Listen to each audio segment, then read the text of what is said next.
Welcome, everybody, to the show. Joining me is our illustrious co-host and fellow traveler, Dan, the Dan Noodles Man. Yeah, good evening, good evening. So hopefully we're trying a new experiment here tonight with this streaming to multiple channels thing. I don't know if it's actually going to work. It's a new feature on StreamYard. It looks like it's working, so that's cool. Even though it's not working right. So we'll see how that goes. Oh, I managed to cut myself. How about that? Anyway, our topic tonight is anything but World War II. And kind of how I want to approach that is not only, what are cool non World War II topics, but what are kind of interesting World War II, non-popular topics that have nevertheless gotten a decent amount of coverage in wargaming. So, for example, World War II is the most obvious example. I haven't actually done an analytics on this, but I suspect that I'm right when I say that there's as many World War II war games released every year as there are on every other topic put together. I think that's probably almost certainly true. But there's also a fair number of ancients topics and Napoleonics topics. Let's say that the big four here are World War II, Napoleonics, American Civil War, and maybe ancients. Although I don't feel like we get all that much traffic in wargaming in the space of ancients. I mean, it's not nothing, right? But it's not like we've got a dozen good. I mean, there's probably at least half a dozen solid Napoleonics or American Civil War titles released every year, and 50 World War II games, right? And we get maybe one or two ancients. That it seems like it. I don't know. Maybe I'm just not paying attention in the right places. So maybe it's because I don't do the magazine war games all that often. I've recently been doing some digging on old S&T games, and I looked at the top 25 rated, according to Board Game Geek, S&T games. And of the 25, 23 of them were produced by SPI, 2 were Decision, 1 was 3W. And I found that to be an interesting, but possibly statistically dubious piece of information. I mean, those games by definition have been around for a long time, right? So presumably they've got a bunch of numbers, a bunch of ratings and stuff like that, where a game that came out 3 years ago from Decision in Modern War may or may not have good ratings. Who knows? Hey, Ardy, let me ask you a question. Sure. I know you're not a tactical. That's not the thing. Whatever. Okay. So let's say World War II tactical, and we were talking about ancients before. How much does your strategy have to change between the same tactical tactical system in conjunction to World War II and ancients? Well, if you're playing an Avalon Hill game from the 60s and 70s, maybe it doesn't have to change at all because they're probably using the same CRT. I mean, that's a bit of a fatuous statement, right? But it might actually be accurate. I mean, consider that the exact definition of, scale varies by topic, right? So a tactical World War II tends to be squads or platoons, maybe companies, but every company scale game I've ever played really kind of feels only half tactical at most, as opposed to how many men and how many men in a squad, right? 10 thereabouts, depending on exactly what kind of squad you're talking about. But then you look at a Great Battles of History, and that's tactical, right? How many people are in each of those units? I'm not sure the game ever actually says, but it's at least a couple hundred. In some cases, several hundred, right? If you're looking at Civil War, tactical tends to be regiments. If you're looking at Napoleonics, tactical tends to be battalions.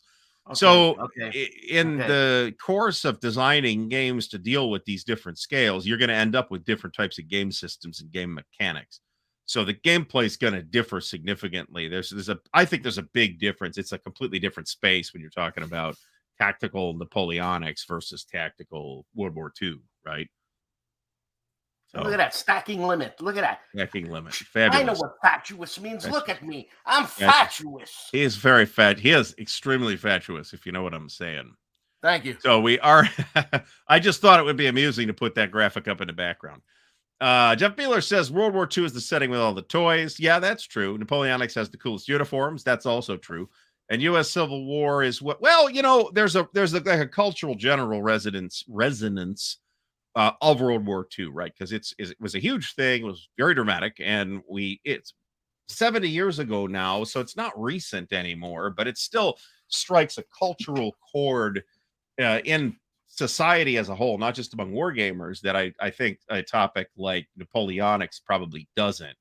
Probably the closest is American Civil War here in the U.S., right? But some of the most serious American Civil War gamers I know are Canadians. So,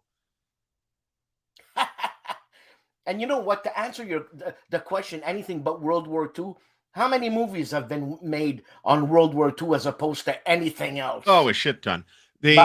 So we get a couple of World War II movies a year, right? Where we're lucky if we get something about the ancients or Napoleonics. It's like once every 20 years, maybe. With the occasional foreign production throwing my numbers off. We are allegedly simulcasting on both channels, Meandering Mike. That is absolutely true. This is a new feature added to StreamYard literally days ago. So we I don't know how it works. We're gonna try it, and I see no reason not to do it. So Abraxas MF points out that the size of the battle space changes. Lutzen scenario in Musket and Pike takes only up a few hexes of the Lutzen map from Library of Napoleonic Battle. Yeah, that's true. I'm trying to think that through because I haven't actually looked at that scenario in Musket and Pike. So there's that. World War I, I would argue, is a space that is picking up steam over, and this is not a new trend. This is a trend over the last 20 years or so, 20, maybe 25, but basically since Paths of Glory came out, because Paths of Glory has awakened people to the fact that you can actually get good gaming out of World War I, which was not obvious to everybody in the 70s. Let's put it that way. Based on their experiences with the dreadful slog that is Guns of August. Not that Guns of August is a bad game. It's actually quite a good simulation, I think, but it's not necessarily enjoyable to play. It's a big slog to play.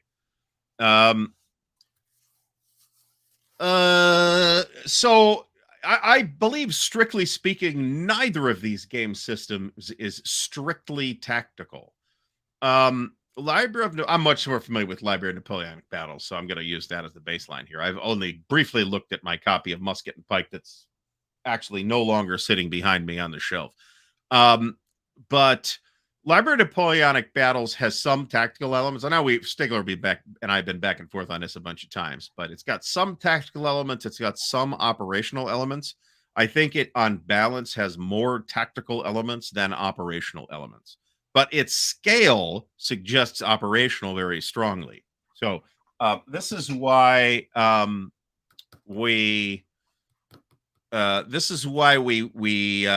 tend to call it grand tactical when this question comes up, because grand tactical means whatever I want it to mean, somewhere between operational and tactical, and grand operational means nothing to anybody except Joe Youst, as far as I can tell.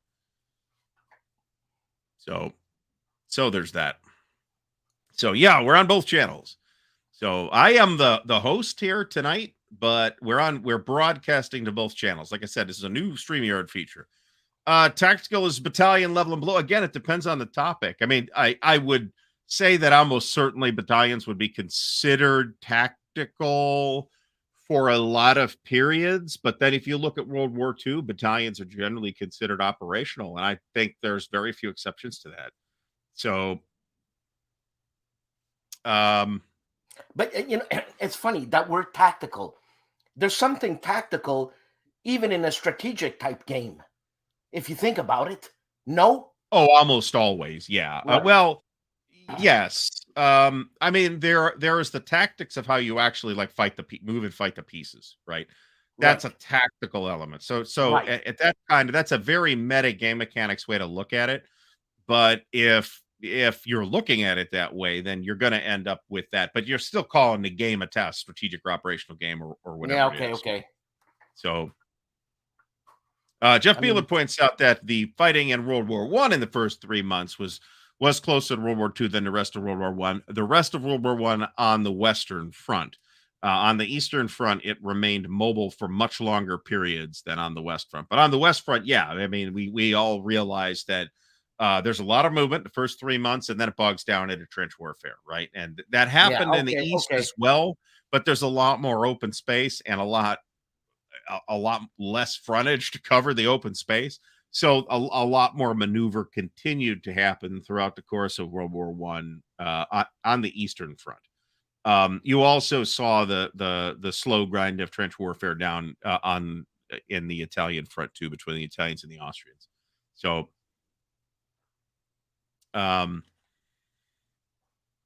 Jeff says that in World War One, companies were tactical, but by 1918, platoons were tactical. Yeah, that's actually a good point. I mean, where that line falls is going to depend on the exact topic, not just the general topic of World War One or whatever, right? So you can look at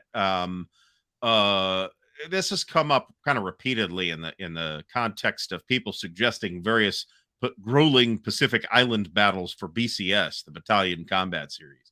And well, you could just kind of look at the units that fought in whatever Saipan or whatever, and kind of come up with a map scale that makes sense.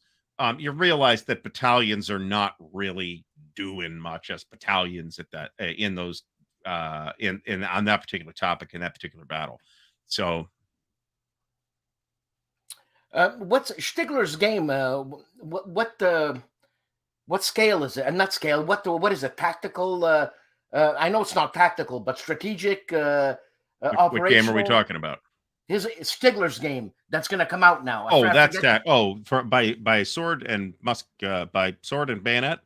That's tactical, right? GBACW is clearly tactical, and that's regimental scale Civil War. You'll see a very small number of smaller level units in a decent sized GBACW battle, like companies of sharpshooters and that kind of stuff. But you'll have, I don't know, 300 Union counters and 300 Confederate counters, and like 2 of them will not be regiments. So there we go. This is a topic that does not need any boosting from me, right? This is a topic. Now, this is a relatively recent trend. This is a topic that's was really hot in the late 70s and early 80s, and absolutely went stone dead for decades. And to some extent, that's probably traceable to the fall of the Soviet Union and the apparent end of the Cold War. But in recent years, like the last 5 years or so, maybe 7 years, this has really taken off again. And I'm not sure if that's due to larger social trends and geopolitical concerns that we read about in the news, or if you get your news, like most Americans nowadays, from Facebook, or if it is strictly a gaming phenomenon because several excellent games came out that inspired people to play and make more of them, right? So, is he swearing? Is he swearing with GTFO? Yes. Okay. That's okay, though. I don't care. I thought it was another system or something. No. Actually, that makes me want to come up with a system that I can acronymize as GTFO. That's great. And I would call Tactics 2 an operational game and not a tactics game, just based on a brief glance at the way it plays. Really? So there's that. Yeah, but I mean, remember, Charlie Roberts is designing this stuff I'm out of friggin' thin air, man. So, I mean, Tactics 2 based on Tactics 1, obviously, but I mean, there's not a lot of study or anything like that you have access to back in 1954, unless you're like in the military or a military archivist or a professional military historian or something like that. So, and even then, at that time, half that shit's classified. So, Grand Tactical Fighting Onward. That's pretty good. That's pretty good.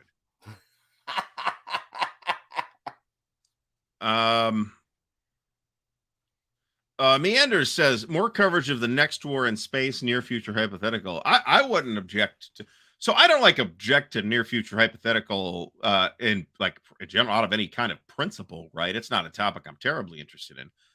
But I'd certainly be interested enough to take a look at something that deals with near future hypothetical in this particular arena. I think that might be very interesting.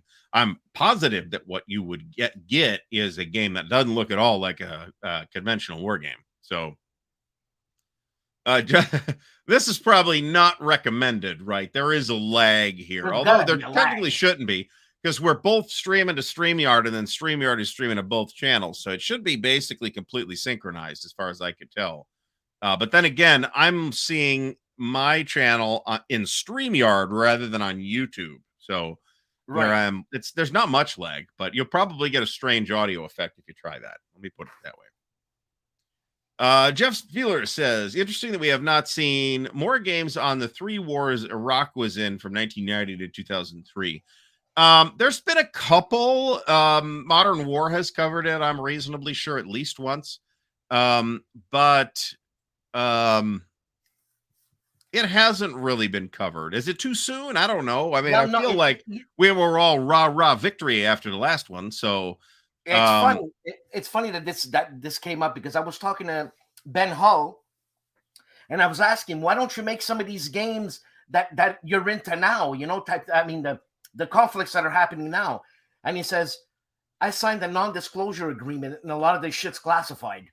well, that's probably true. You talked to Mark Herman about that too. Now, Mark Herman Yeah, is working and with he David named Mark Doctor Herman and on Volko. a game about the Ukraine conflict. And I had pretty strong reservations about that topic as a topic when people started talking. I recognize that this particular phase of this conflict is about 13 months old right now.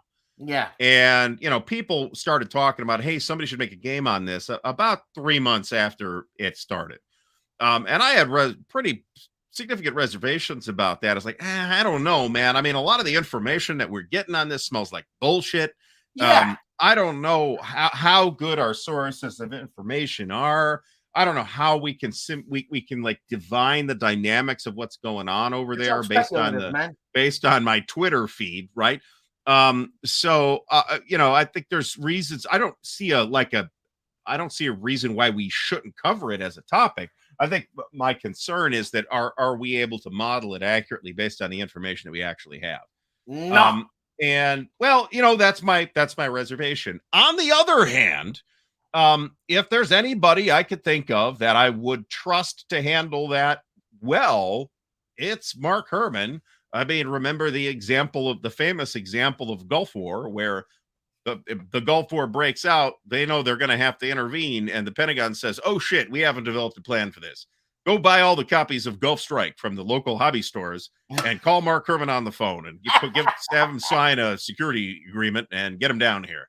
And I mean, that's, the short version of Mark's own story. So, That's insane. I think Mark's kind of got a proven track record on shit like this. So I am interested in what Mark has to say about it. Let me put it that way. Now, where this is getting published, no, I don't know that Mark has said so.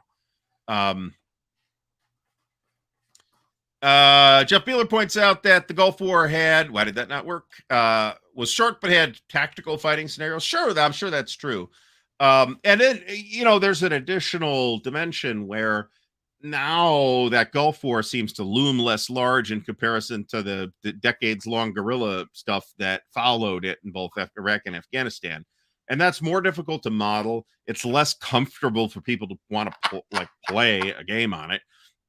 And probably less comfortable for publishers getting this kind of stuff pitched to them as well.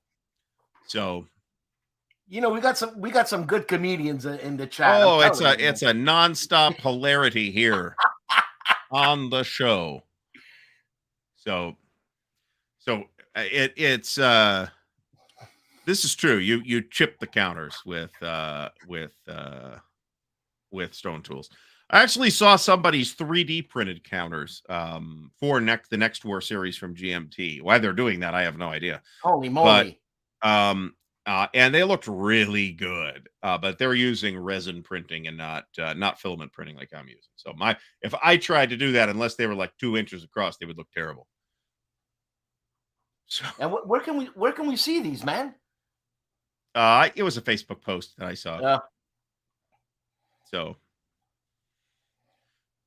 So yes, an acronym is different from an abbreviation. That's true. But ZOC for Zone of Control is an acronym.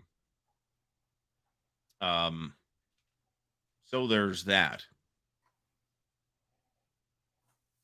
So I just like my counters to look really nice. That's all I'm saying. That's all I'm saying. Come on. Don't you like pretty stuff, Stigler? Come on. Oh yeah, I mean exactly. I'm Oh trying my to. I God, don't it's have the. humble. I don't have the image with me on this setup, unfortunately. Or I'd pull up the image of Stigler selling counter clippers at the Decision Games booth. So, which is fantastic, incriminating evidence that will be used until the end of time. William Aarons, thank you so much, much appreciated. Hello from Quebec. Yeah, there you go. Just started another game from Against the Odds. These brave fellows about the Battle of Durenstein.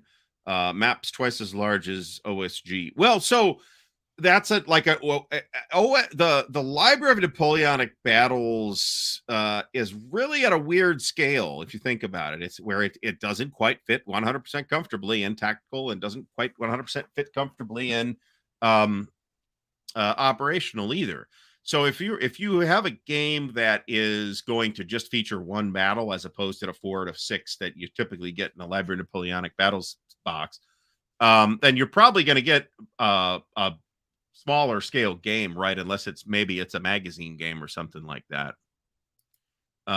So I'd be curious about that. And I'm kind of going through. I'm rebuilding my war game and actually all this stuff database from scratch, basically, because I haven't been tracking RPG stuff for years, so I've no friggin' idea what I've had, what I've lost. Speaking of lost, there's a box of Against the Odds magazines around here somewhere. I have no idea where it's at.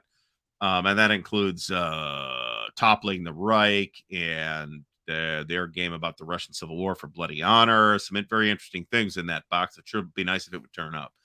I'm reasonably impressed with the quality of the games and the magazine that I see from Against the Odds. So, And are they still iffy with their schedule and coming out? I think their schedule. I haven't really been following Against the Odds magazine for that long, so I don't know. But I mean, they don't do much more than a couple issues a year, right? So it's not like C3I, which is pretty reliably one a year. Against the Odds usually does a little more than that, but Am I thinking they're of not. Battle magazine? You may be thinking of Battles magazine. I Probably. have never physically seen a copy of Battles magazine, so I have no idea. It's supposed to be good, but I have never physically seen a copy, so I can't tell you. I'm not 100% sure that HTO is making a quarterly schedule with clockwork precision. Let me put it that way. But on the other hand, if it takes them a couple extra months to do the thing and it's good, I'll take that. Thank you. So, and I think I think S&T and World War bi-monthly. I might be wrong about that. And then there's the S&T quarterly that does not contain a game. So I have also never seen, I've physically seen them, but I have never owned a copy of YA magazine. Oh, I got a couple. So it looks like an interesting magazine. It's certainly graphically distinct. But but I guess this is true. But it's, language is complicated. What can I say? Why is that up? That shouldn't be up. Okay, we fixed that. So it's true. C3I, is it regular? I don't know if that is regular, but it's once a year. It's pretty much once a year. But I mean, I think you could make the case. I'm not necessarily making the case, but I think you could make the case and have a discussion about it being an exceptionally high quality magazine with typically very good games by magazine game standards. But it's a different kind of magazine than Against the Odds or War Diary or S&T, right? It's about wargaming. S&T and War Diary and Against the Odds are largely not about wargaming in the magazine. They're about the history. So they're really different kinds of magazines. So,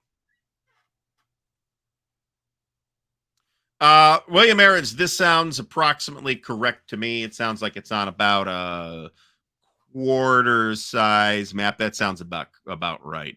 34 by 22 is the standard wargame map size. So,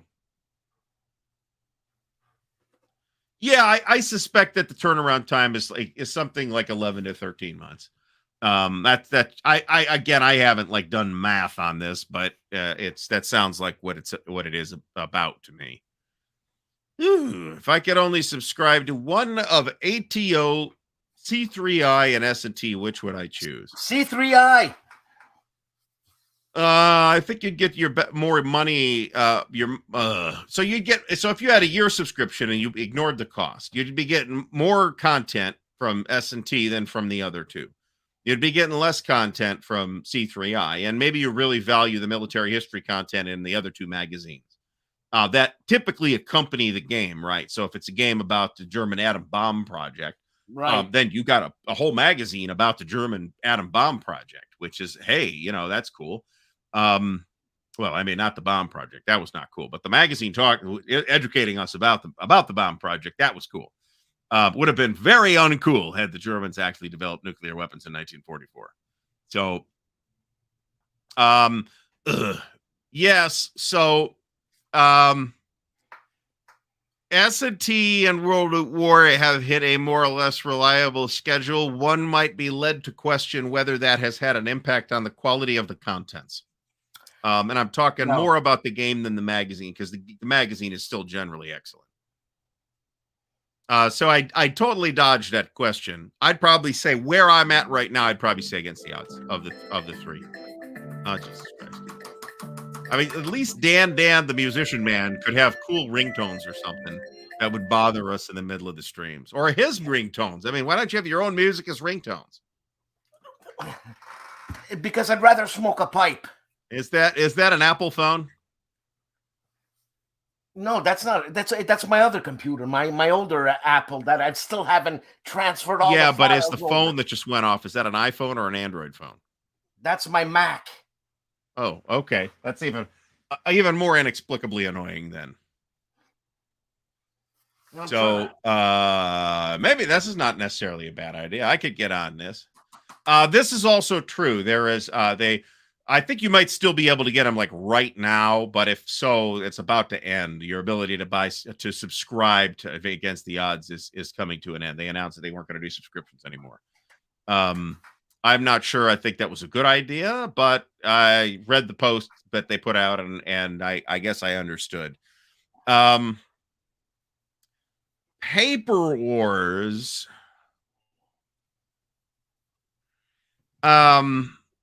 So I would advise that those inquiring about Paper Wars, and this is a basically true statement. It's not exclusively Compass stuff, but it's largely Compass stuff. So if you buy a lot of Compass stuff and you want support for Compass stuff, then Paper Wars is a good value. The games that have appeared in Paper Wars have been hit and miss, but I'm not sure they've been more hit and miss than anybody else's magazine games either. I mean, C3I is the only one where I think the games have been consistently good to very good, if not outstanding, in some cases. Now, I'll also direct you to investigate the editor in charge of Paper Wars right now and make your own decisions as to whether you think he's doing a good job editorially. I'm not sure how long he's been at that job, but I'll leave it up to the audience to make that call. So I don't know if this is still being published. Yeah, this is true. There was like I forget what it was called, but it was like the Journal of War Game Design or something like that from OSG. I'm not sure they've published an issue of this in many years. So War Game Design Journal, something like that. As Agri Day, I think, is trying to get at. I mean, in a sense, really very few. And I've never looked at EYAWTKAW magazine, so that could be different. But I wouldn't be shocked if it's basically a pretty narrowly focused on the stuff from either Flying Pig or Flying Battles or both. I wouldn't be surprised, but I don't know that that's the case. This is a great idea. Dan, get on this. Call him up. Steve Rawlings, owner of Against the Odds. That's Australian magazine? Against the odds? They're in like Pennsylvania, something like that. Same thing. Not according to the Australians. So the OSG thing, they might be doing digital stuff. So there's also the Conflicts of Interest magazine from the SD HistCon people. They have not yet put out a second issue. There's War Diary, as we've mentioned, which does not typically come with a game, but it does typically come with some doodads and add-ons for games. Does anyone know why Command Magazine went away? It's a great question. I don't know, but they're still publishing the thing in Japan. I can tell you that. This is a good point, too. Paper Wars, I don't know if they're going to continue to do this or not, because I have no visibility on that, but over the last several years, really, Paper Wars has redone a lot of the stuff from Simulations Canada. Stacking Limit says is actually broadly focused and not a house organ type of magazine, which is good. If nothing else, this makes it a bitch to Google, right? So if I'm going to complain about anything, I'm going to complain about that. I bitched about the war for a long time because you can't find the fucking thing on Board Game Geek because it's called The War. If you search for The War, you'll get 2,000 entries and you'll have to go 10 pages deep to find the thing you're looking for. So Ty Bamba was the editor of S&T for a while as well. Maybe more than once. That's possible. This is potentially an interesting topic. Wolfe Tone's Rebellion, the Irish Rebellion of 1798. Yeah, this is potentially interesting. This is the one where the French kept trying to intervene and they never did in any real way. The articles are very good in War Diary. I will be happy to say that. Meandering Mike there. Punched. Another good call. He's talking about Minden. Minden used to have the Panzer Shrek magazine. I got a couple of Minden games. This is Gary Graber, right? He's from Ontario. Okay. And, so I assume all Canadians are issued copies of these products at the age of maturity or something. I'm just wondering. No, I wish. But you know what? I mean, he's got a lot of games in there and some games, and they're simple games, which are really cool. But I find it expensive, man. I just find it expensive. So how do you mean? I'm not questioning that. I'm just wondering how you mean expensive. Are those games like rare and collectible? Is that why? Or well, I mean they're small. It's a in-house printing type thing. Okay. And not the only people doing that. If that's I know. I mean, I wish I could pull some out real quick here, but that doesn't happen. And anyways, and it's a fun little small magazine, this and that. Mm-hmm. But I don't know, man. Yeah, I just find it expensive. I mean, maybe everything's all expensive these days. What the hell am I talking about? Well, that's true. Yeah, everything is expensive right now. So when nobody's questioning that either. So yeah. We get our maple syrup. Mm-hmm. Yeah, they're federally funded socialist maple syrup that they're issued. And when maple syrup, the weekly maple syrup ration has arrived. And you remember the milkman? In Canada, they have the maple syrup man. And when we have an earache, we gotta go under a moose 3 times, so it'll go away.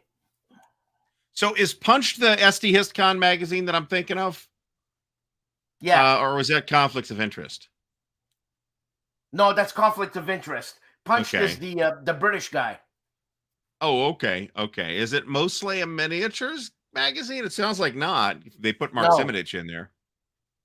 I probably need to investigate that. Then I've at least looked at it, but it's been a while, and I'm getting it confused because lots of stuff going on. Andrew Atkin points out that wargaming stuff is expensive in Quebec, but there's it is, but and don't forget the greatest Canadian artist of all time, Alanis Morissette. No. I'm just saying. Yeah. Yeah, and you're getting that that QST, whatever it's called, that Quebec provincial tax as well. So yeah, and also we're getting it up the ASS. see, that would be I'm not even sure that's not even an acronym or an abbreviation because you haven't really abbreviated anything. So Don't get me started on taxes, man. oh dear, Justin Bieber. Andrew Atkins says that the greatest Canadian recording artist of all time is Justin Bieber, obviously. Yeah. I'll go with that. He's yanking. I He's don't know why yanking you're not talking about your boys in Rush either, to be honest. So, you know, just to say, the son of a bitch government in Quebec, we get our tax federally. We get taxed federally 7 or 8%. I don't know. And the Quebec government taxes us on the tax. I do not have any ability to affect this government policy. God damn sons of beasts. Wow. I despise Loverboy. I'd rather listen to Stan Rogers. What about Stan Rogers, Dan? Stan Rogers is cool. Mm-hmm. There's Félix Leclerc. Félix Leclerc is a Quebec icon. There's no D's in his name.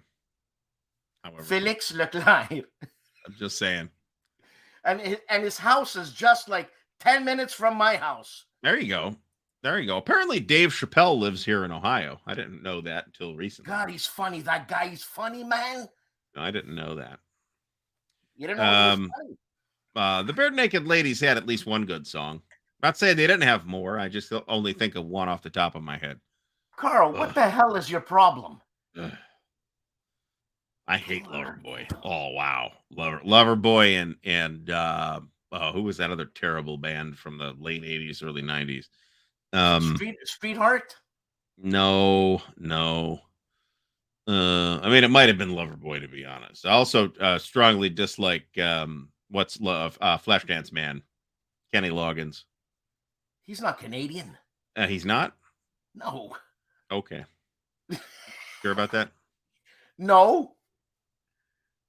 So I agree. No comedian is funny to everybody. I'll say that. And for some reason, YouTube Shorts on the other on the personal channel wants to feed me a lot of Dave Chappelle. So I'm not sure I knew that Hootie and the Blowfish were Canadian. Loverboy was early 80s and mostly done by 86 or so. Thank God. Because they were terrible. Yeah, I prefer the Crash Test Dummies to a lot of the bands that were named here. But no, Kenny Loggins is from Everett somewhere. So Everett, Washington? Yeah. That's practically Canada. No. So I'm always happy to discover new stuff. And it's not like I've never heard of Patti Smith before. But I was listed as a Patti Smith on Spotify over the last week or so, and there's some pretty good stuff in there. You're damn right. So Scott Bell, no, you are wrong. Nobody loves Nickelback. Even the members of Nickelback are now embarrassed that they were former members of Nickelback.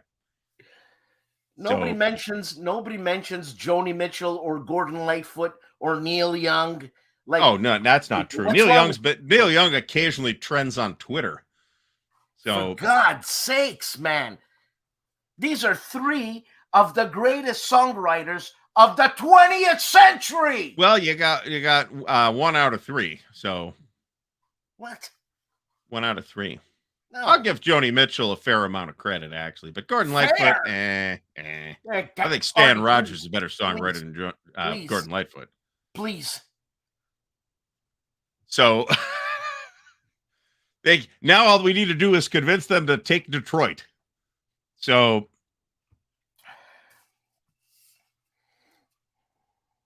yes, Robbie Robertson was from Canada. Was he? I'm not sure I knew that. Robbie Robertson. Yes, he was. Okay. I didn't know that. We'll trade you William Shatner for Robbie Robinson. So William Shatner's from Ontario. Oh, well, so what? I mean, Edward, well, there's admittedly at least one great Gordon Lightfoot song, and some other decent ones. Are you kidding me? But yeah, I mean, I'll take Jim. No, I'll you're take Jim wrong. Croce Wrong. or any number of people. Carole King or who was that other guy? James Taylor over Gordon Lightfoot. Wait. Okay, because these guys used to hang around with Gordon Lightfoot. Oh, sure. Gordon Lightfoot taught him a few things, huh? Okay. I mean, I think that Joni Mitchell, if nothing else, you have to say she's super influential, right? Super. Anne Murray, David Imperato mentions Anne Murray. I think Dan's got isn't that a picture of Anne Murray you have hanging on the wall behind you, Dan? Yeah, but I don't think Anne Murray was a songwriter. That's the thing. I'm not sure she was either. I could be wrong. I know the one song that we used to hear down here by Anne Murray was a Kenny Loggins song, actually. I think. Am I right about that? So maybe not. Green. I don't even know what that is. Jesus Christ. So what about Twain? I mean, you guys got like actual like shrines and like temples and shit to Celine Dion up there in Quebec, don't you? In her hometown, there's a statue. So there you go. You know, let me tell you something. Me, with my educated musical ear, did I just say that? My educated musical ear? And my vast experience on the stage. Vast. Did I just say that? The vast experience on the stage? I'm rolling with it. Go ahead. Okay. Celine Dion is the greatest technical singer I have ever heard in my life. Okay. As a non-musician, I would rather listen to her than Mariah Carey. Yeah, of course. But we're in the same ballpark there. No. So, Scott Bell would rather listen to Nickelback. So, now, this course all subjective, and I'm just throwing shit Dan's way about Joni Mitchell and Neil Young and that. So, we had an argument a couple weeks ago about this, about how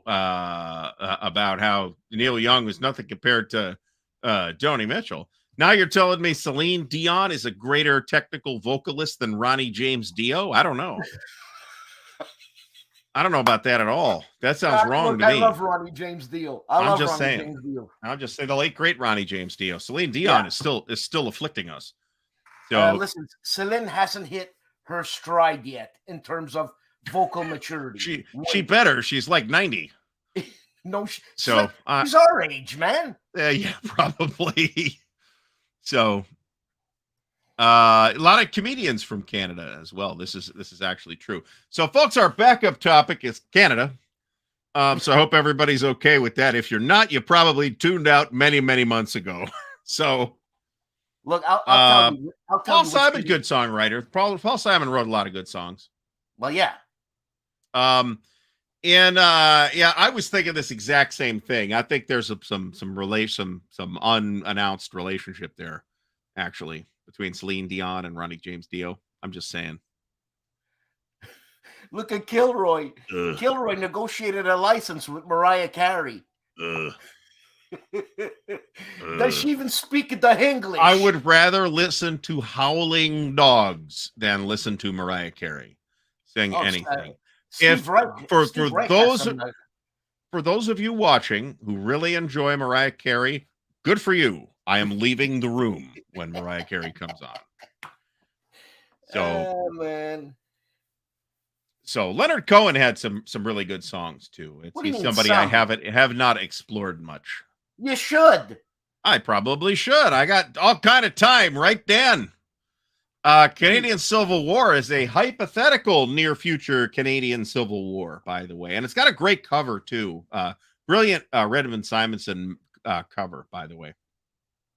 So I'll point that out. I'm not sure how well it holds up as a game, but it is noteworthy. So I got some pointers to some history of wargaming articles in a couple issues of Strategy and Tactics that appeared over the years. And I've got one of those issues has arrived. Another of those issues is on its way at some point soon. And then the other one is ancient and will cost me like $60, and I don't want to pay that. So,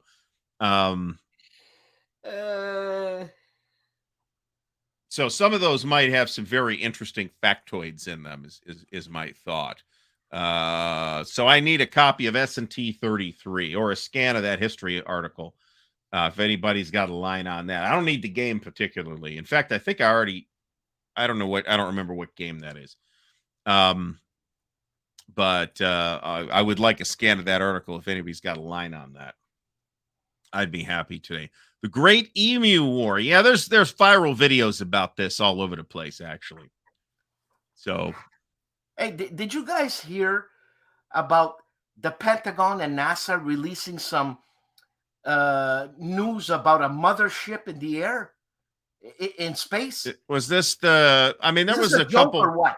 There was a couple of months ago, there was some talk about some kind of UFO related shit that was going to come out, and nothing ever came out. So is that because the government's covering it all up? I don't know, but I don't believe our government's competent enough to cover anything up for any appreciable length of time. You know, there's all these amateur space watchers. They would have seen it anyways. Yeah, that the issue in question of S&T is the one with Winter War, by the way, which was redone in S&T 10 years ago, maybe 5 years ago, something like that. So I don't know. I mean, I imagine inflation's even hitting the hookers and the blow. So.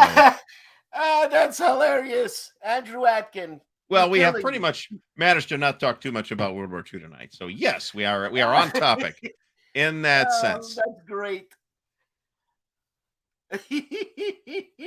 So, and what about, speaking of that, Canadian war games? This is a topic we touch about on occasionally. What about Prelude to Rebellion, Dan? That happened like right there. I gotta interview the guy. That's Marco Poutre. I gotta interview the guy. I forgot about that. I assume he is a Canadian designer. Yeah, he's a Quebecer. Okay, I mean, I assume that. I'm asking. I didn't actually ask. Montreal. Okay. He's actually the developer for Marc Rodrigues' bayonets and tomahawk. Oh, really? I'm not sure I knew that. And Marc Rodrigues can't stop talking about this amazing developer, the way he brings out certain stuff. You know, he's also the developer for Prelude to Revolution, coming very, very soon from Compass. So he's the developer for that. Yeah. No, the guy's Marc Rodrigues, these peppers, these Frenchmen, they're all these intellects, man. Mobilization and unrest in Lower Canada, 1834 to 1837. I am given to understand that even Canadians are not taught about this conflict. No. But I played the system right in the sequel game, Prelude to Revolution, and it's really neat. So I would encourage folks to have a look at this thing. The map is it's one of those maps. I'm not sure if map is the right word. It kind of looks like an Excel spreadsheet. And I do think that graphical thing, there's reasons why it looks like that, but I do think that graphical thing has kind of been a turn off to some people. Yeah, I know what you're saying. So I do not have bayonets and tomahawks, and frankly, probably do need a game on the French and Indian War. Yeah, I pretty much don't have a game on the French and Indian War. I don't think. I'd probably lean more toward Wilderness War. I think that's going to fit my style a little better than bayonets and tomahawks. But that is, if I never get a game on the French and Indian War, then, it's not going to kill me. But it's, it's something I should get coverage on at some point. I need more on the 7 Years' War too, from a whole conflict standpoint. Alexander Fontaine Rousseau says Prelude to Rebellion is a great game. Scoring system is really clever. I completely agree. But he concedes it does in fact look a little bit like a spreadsheet. I'm assuming Alexander is a Quebecer. I am not guessing. So I don't have Wilderness War. I have Washington's War, but I don't have Wilderness War, and Washington's War is not all that much like Wilderness War, oddly enough. So Planet's Tomahawks is certainly an attractive game from a presentation standpoint. I have seen it. It does look nice.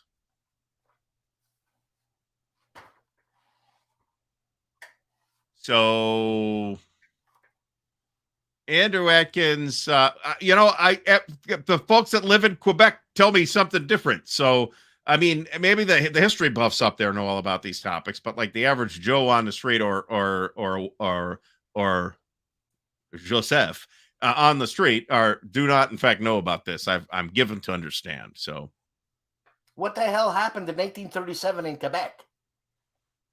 Well, this thing, this happened.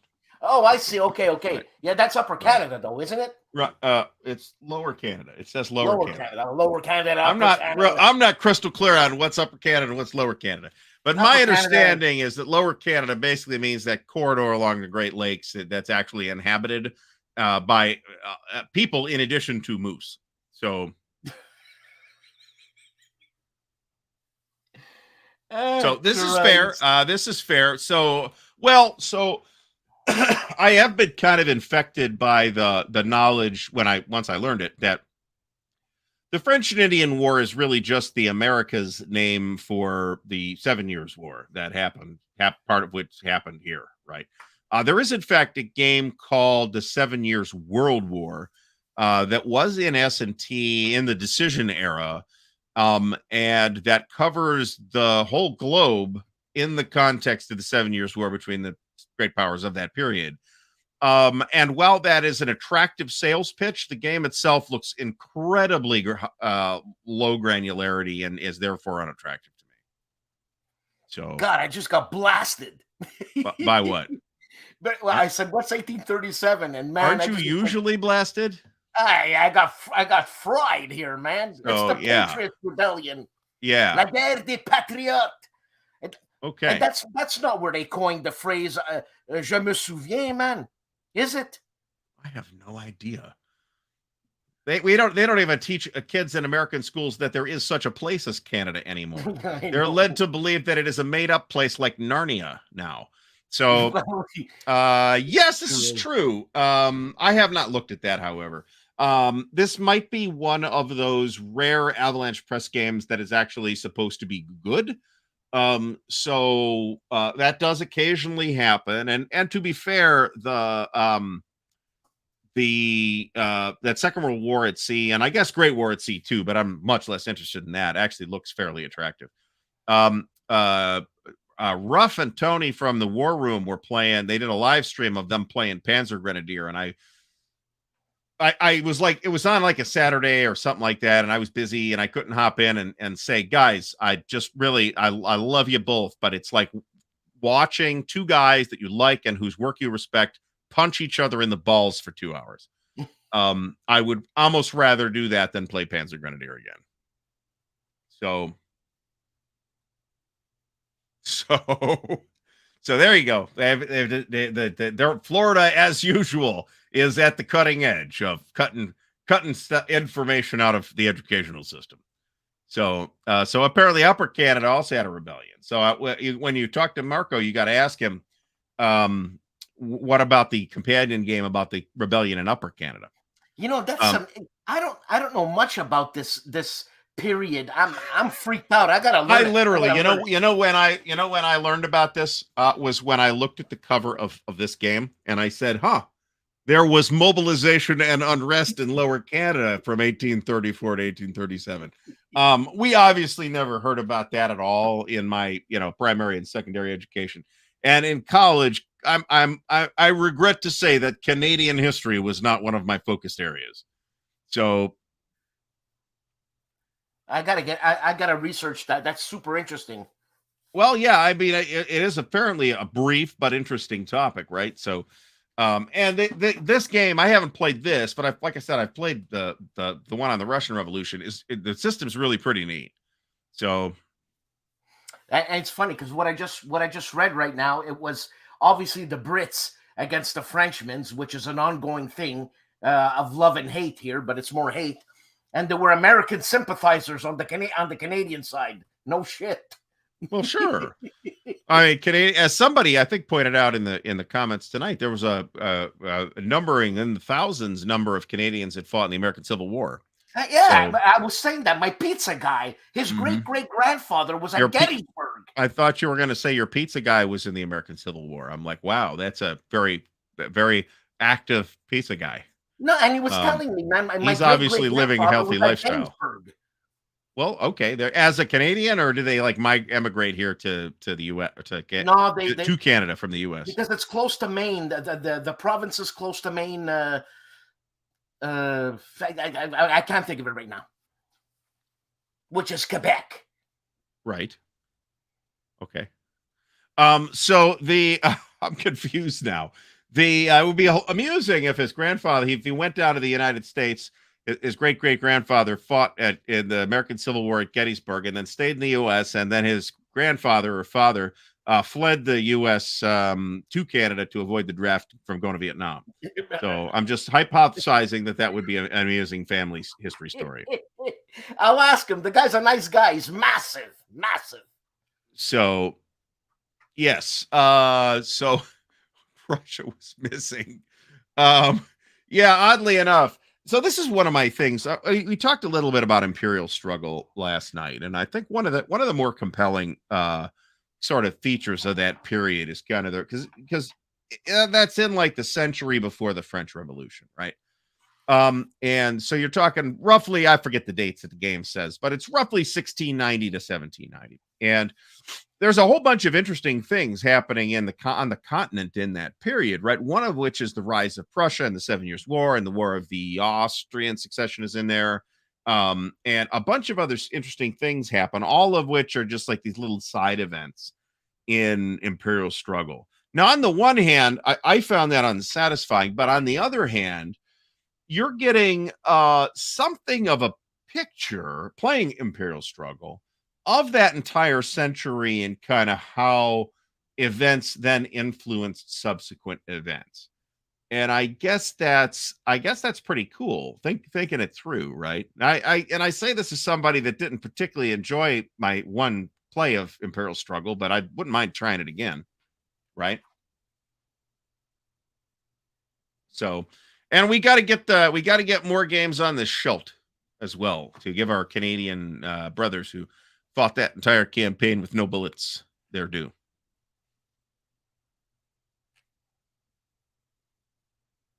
So, yes, well, in America, the job of pizza delivery person is considered extremely hazardous. So I don't know what to say. There was about 40,000 Canadians fighting for the North. Didn't any of them fight for the South? There were sympathizers, but not much more. I'm not even being a wise guy. I'm just asking. I have no. I mean, I'm aware that occurred, but I don't have any like numbers, right? So, I mean, remember, they're all still subjects of the king at that point. I mean, they're still subjects of the king now. So, long live the king. So this is true. But these here's a great example of, hey, there's a game on this topic. Is this a war game? Great question. I think I'm not tackling that particular question since we've already committed. I'm going to ask him. Ironclad definition of what is and isn't a war game at this point. The Great Northern War is another one that there's at least a couple games on, but not a ton. There's a variety of wars between the Ottomans and the Russians that we have seen very little traffic on, despite those having a significant impact on European affairs. The Russo-Japanese War. These aren't like tremendously obscure historical topics, but we have not seen a lot of war game traffic on a lot of these. So that's true. That's true. It's the prelude to the war game. It's not the war game itself. So that's fair. I think that's completely fair. Oh, that's a good point. Yeah, it's a good point. They would have had a queen at that point, wouldn't they? I did not put that together. The Boer War, we have seen jack on the Boer War, aside from treatments of a number of the battles at the tactical level. Yeah, well, that particular one, yeah, but there's other Russo-Turkish wars as well. So, Battles of the Northwest Rebellion. Prairie of Flame is on sale for $25. Agri Day, who is that available from? David Imperato mentions Pax Baltica from GMT. That's supposed to be a pretty decent game. That's a point-to-point card-driven game, if I'm not mistaken. We're getting a game on Wolf Tone's Rebellion pretty soon. That might be very interesting. David Imperato says that ATO has a Boer War campaign game. I'd be pretty interested in seeing that. I have. My interest in tactical Boer War battles is absolutely non-existent. So, Ed Kilroy was here says there's an operational solo game covering the first Boer War. So that might also be fairly interesting. And that's something that maybe a solitaire game is a good arena to play in for that kind of weird topic, because you don't have to balance two players against one another. You only have to balance one player against the game. And it eludes the problem that you might find with war games on weird ass topics like this, that you have trouble finding like opponents that are interested in playing out a game, an operational game on the Boer War, right? Oh, by the way, Canada pays $59 million to the Queen's administration in Canada. Not anymore. Every year. Not anymore. Well, that's over now. It's the king. Right. It's the king's administration now. I don't know why. Well, when she comes there, we got to do the pomp and shit. Well, Dan, I got to tell you, she's not coming back. Well, I'm just saying. You're gonna have to check that out. Thank you for the Canvas Temple. That sounds actually kind of interesting, because it's actually an interesting subject. I've got zero. I may have a magazine game or two on the Boer War, and to my great dismay, I have a game already about the Arab-Israeli War of 1973, which I didn't realize I had. So in the process of going through the magazines, I'm like, oh, I've got October War here. Well, this might be something that gets thrown on a table at some point. Arab-Israeli Wars is another thing. Not a big topic, but we have seen a somewhat steady, treatment of various Arab-Israeli War-related topics over the years, right? Every few years, we'll see something. So, Red vs. Reverse is solitaire. Am I wrong about that? Am I thinking of something else? I don't know, but they could have chose a better title for ADD people than that, for God's sakes. Then Red vs. Reverse? Why? Because everything looks like red verse or reverse. What's first? What's left? Red. I think it's red. Yeah, you got me confused, but I think it's red verse. So it's named after the dude who was there, who suffered a reverse. So yeah, Alexander Fontaine Rousseau says solitaire design, and there's a companion game too, which is another Boer War topic that goes with it if you're super into that topic. There have been several games on Rourke's Drift. There have been several games on Isandlwana, which I have no idea whether I'm pronouncing or not. Isandlwana. Isandlwana. Okay. How do you say Ypres? Ypres. Ypres? Okay. I mean, that makes sense to me. But I'm told that that's not how the locals say it. So, well, the locals, they're Belgian. You don't understand anything anyways. Well, some of them speak Dutch and some of them speak French, and neither of them, the Dutch speakers won't admit that they're speaking Dutch, and the French speakers won't admit that they're speaking French. There's a Belgian guy having a microbrewery here, by the way, Ardy. His beer is stellar. Oh, the Belgians make the best beer in the world. His beer is stellar. No, I totally believe that. You're not talking about Unibrew, are you? You're talking about some kind of microbrew. No, I'm talking about a local guy, like 5 minutes from my place, man. Okay. And this is how he talks, Ardy. Okay,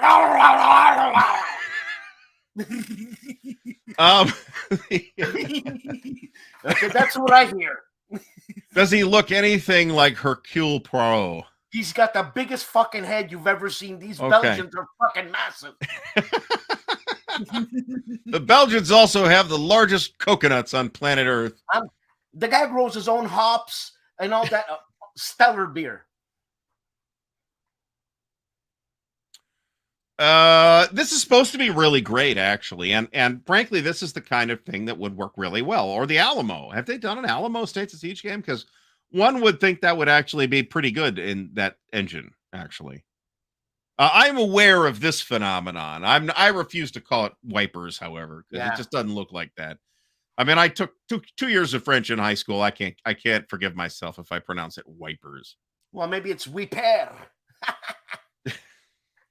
Depends if they're French Canadians or not. I love German wheat beer. For the record, I like German wheat beer better than American wheat beer. Just as a thing, I like wheat beer in general, though. Even American wheat beer is not too bad.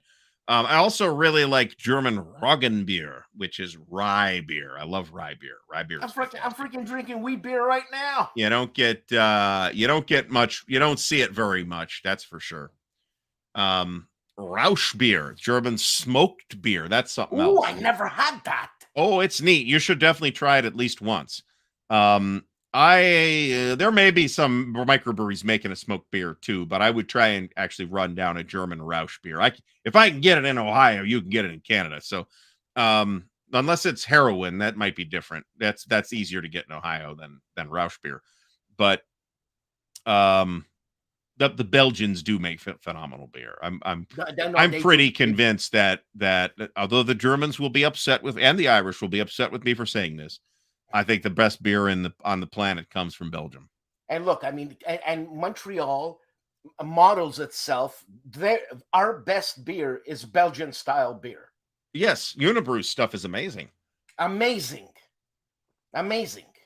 So, and who bought Unibrew? No, it's what's that Japanese beer there? What the Sapporo just bought Sleeman's. Oh, okay. I've never had Sapporo, whatever. Yeah, I've never had it.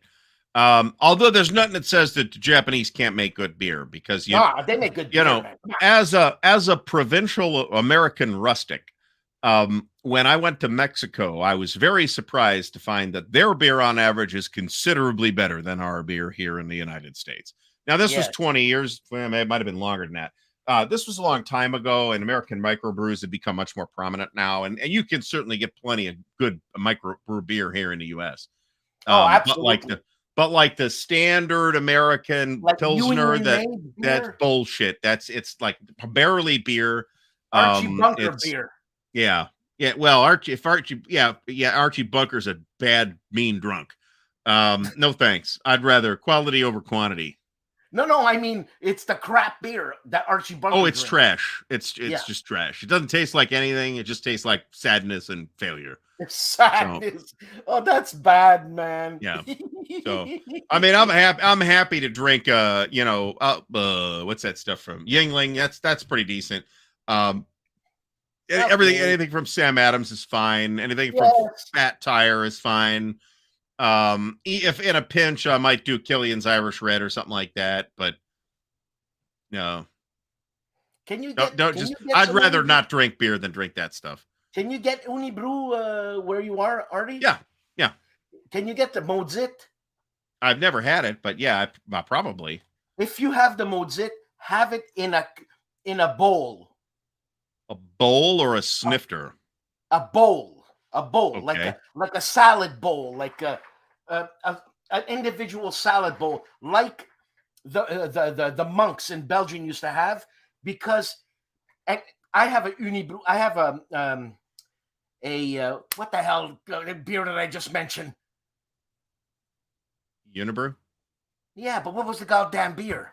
La Mozit, and it's a big open vessel that you pour it in, so your whole face is in it while you're, and the experience is unbelievable. I bet. And then you go take a shower because you got a face full of beer. It's unbelievable. It sounds unbelievable until you forget about everything in the morning. Yeah, it's a beautiful beer. Beautiful. Unibrew is one of the best breweries in the Americas, so I got no doubt about that. All right, folks, we are way out of time here. We have run far over schedule, and we've got important tasks to attend to in mere minutes. So I would like to thank, looking for the friggin' video here. I'd like to thank everybody for watching. Be sure to tune in to this show next week, maybe on both channels, or Dan's show on Saturday and my show on Monday, and all the other shows that we have in the times when we have shows. So thanks, everybody.